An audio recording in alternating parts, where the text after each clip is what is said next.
Good morning. Good morning. Thank you so much for joining me on this morning for Quick Word Tuesday. I am happy and so excited about what the Lord is doing on today. If you can just take just a moment to share this video, tag this video, and let somebody know that I am on so we can help get the word of God out, I will greatly appreciate each and every one of you. I thank you once again for joining me. I am Pastor Deidre Samuel McLeod. I'm the pastor at the awesome ministry called Divine Destiny Ministries right here in Hartsfield, where you can be different in order to make a difference. I'm telling you, we are impacting people. We are changing lives. I'm telling you, we're out trying to work for the kingdom of God. And I'm telling you, God is doing some awesome and mighty things in all of our lives. And I am excited about it. On this morning, I just want to share a quick word with you about don't forfeit your blessings. Don't forfeit your blessings.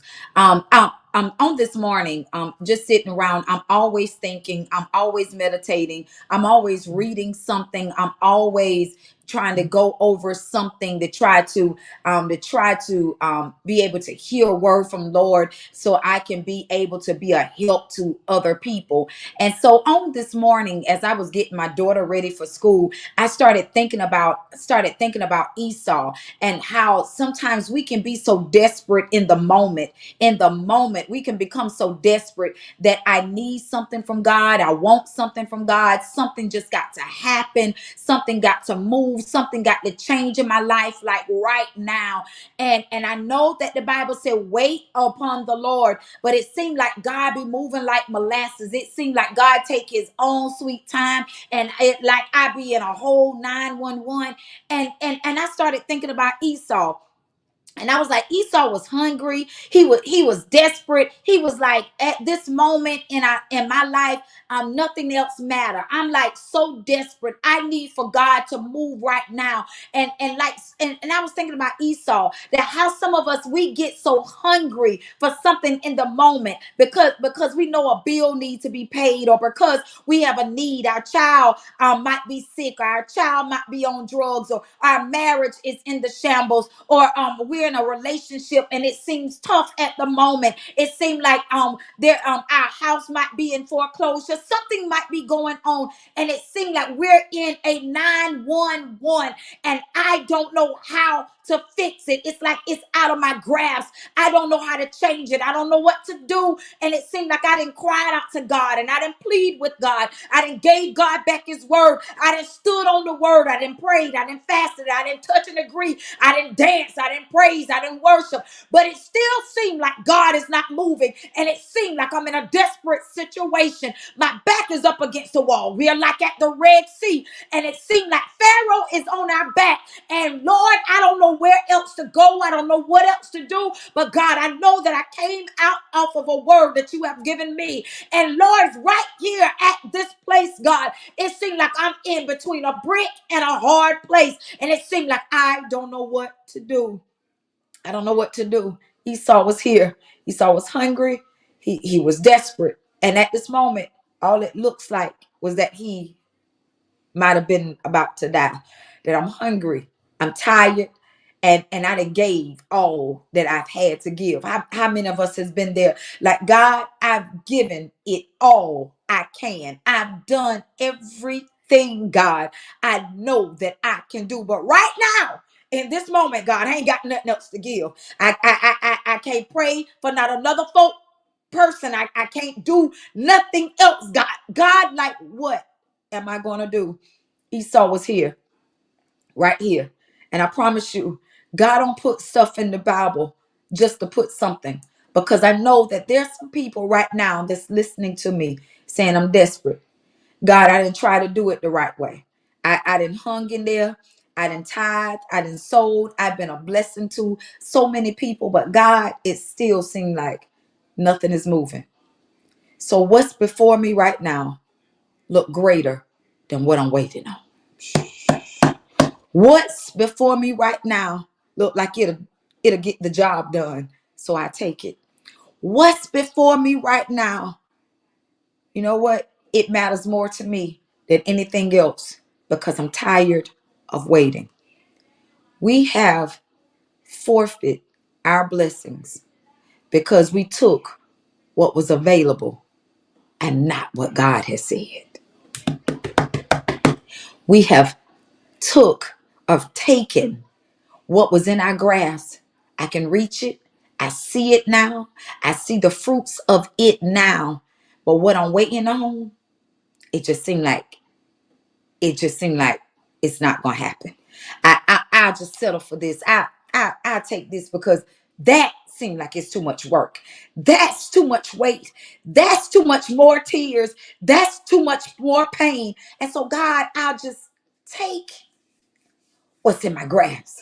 I just take it, God, because it's easy right now. It'll satisfy me right now. It will fulfill what I need right now. My flesh is screaming to me, God. My flesh is screaming to me. Even though I know that my spirit is willing to wait, God, my flesh right now, God, is saying I can't take it no more, God. I'm in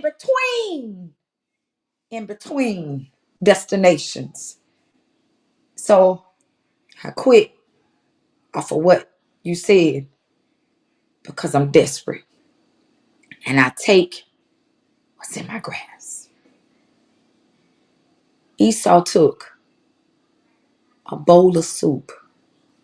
How many of you have sold out your blessings from God because you took what was available? What was available?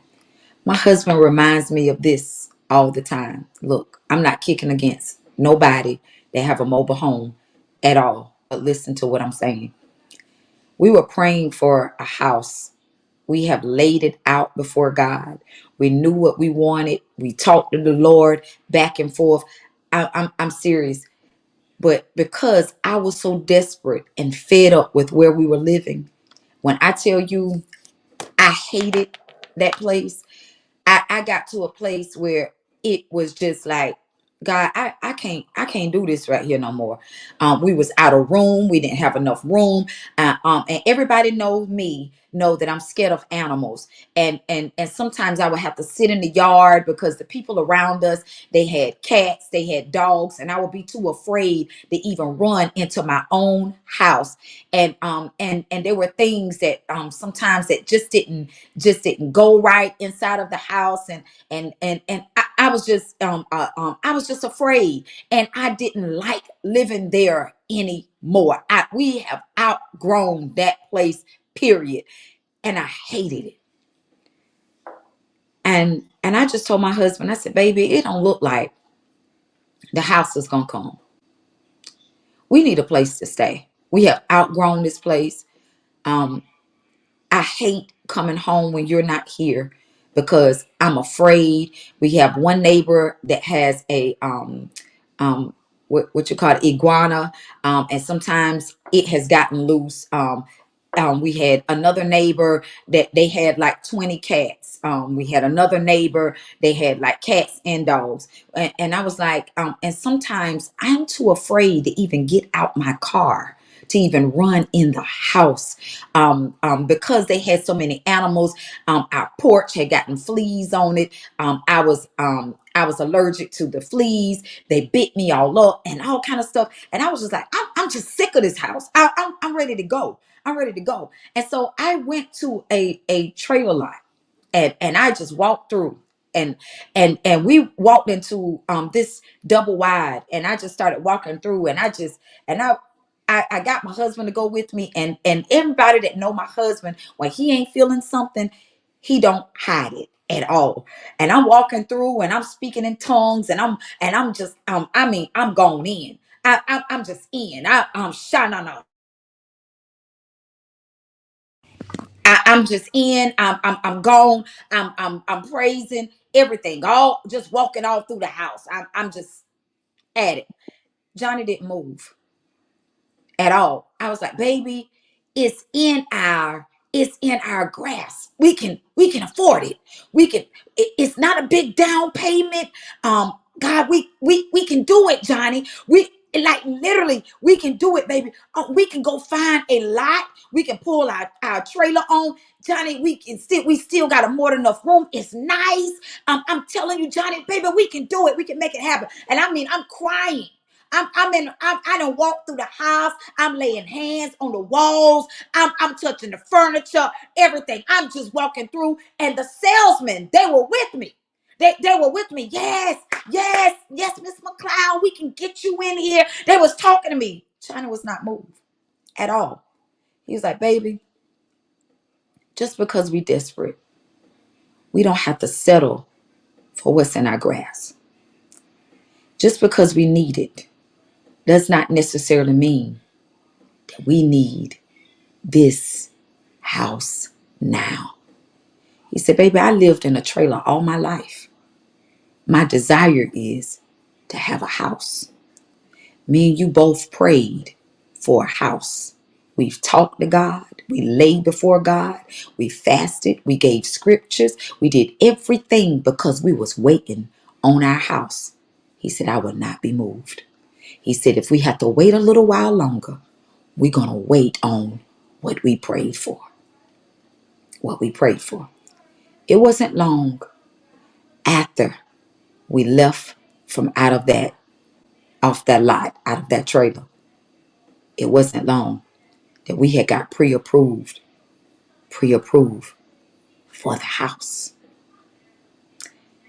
Everything that we needed, everything we needed. I'm not saying that everything was just a smooth flow, but it was like things started moving and operating on our behalf. By the end of the same year that we was ready to tap out in, we closed on our house that December. I had prayed and said I wanted to be in my house before Christmas, before the new year came in. We were closing the beginning of December. The beginning of December. The beginning of December. Listen, because I waited. I waited on God. I waited on God. Somebody was dangling a bowl of soup in front of me. And even though the bowl of soup looked good, it looked satisfying. It looked like it will fulfill the moment. It wasn't what God had for me. It wasn't what God had for me. So if I said nothing else, I pray that I touched somebody and witnessed to somebody's spirit. Listen, don't move in haste. Don't move in haste. Don't sell out, because let me tell you something. You will forfeit your blessings. You will forfeit your blessings all because what's before you looked like it was satisfied the moment. The moment. The moment. I think about all the things that I could have settled for because I was tired of waiting. And let me tell you something. Whenever you get so desperate and that you take what's in your grasp, you take it what's in your grasp, you'll miss God. You'll miss God. Esau was upset. He was mad. All of that stuff. But listen. We have to value what we prayed for, even when other people don't. I refuse to let people push me in seasons, push me in things that I know that it's not the will of God for my life. I'm going to wait. I'm not going to be so desperate. I'm not going to be so desperate to get on platforms or to get them to walk in opportunities that look like an opportunity at that moment. I'm telling you, when God does something for you, it won't only be able to satisfy you for the moment. It will be able to sustain you in every season to come. And I'm not saying that we got the biggest, baddest house there is, but I am saying that the house that we're in now, it was affordable and it has sustained us to be able to raise our children in. We have loved on each other. We have been here and we enjoy coming into our home because we waited on God. We didn't forfeit our blessings. we waited for God to give us what we prayed for. I pray that this have been a blessing to you. I pray that it has. I'm telling you now, wait on God. I know that you're waiting. I know that you're waiting on your husband. I know that you might be waiting on your wife. I know that you might be waiting on your house. I know that you might be waiting on your job. You might be waiting on your ministry. You might be waiting. But I'm telling you, I don't mind waiting. I don't mind waiting on the Lord.